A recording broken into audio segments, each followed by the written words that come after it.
अस्सलाम वालेकुम। कैसे हैं आप लोग? उम्मीद करती हूँ आप लोग खैरियत से होंगे।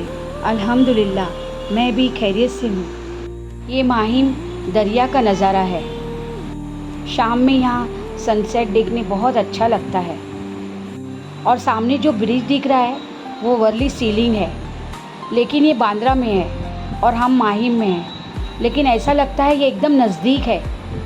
मैं अक्सर यहाँ दरिया पे आके बैठ जाती हूँ। बहुत अच्छा लगता है, मुझे बहुत सुकून मिलता है। शाम का वक्त, सनसेट और पानी का शोर बहुत अच्छा लगता है।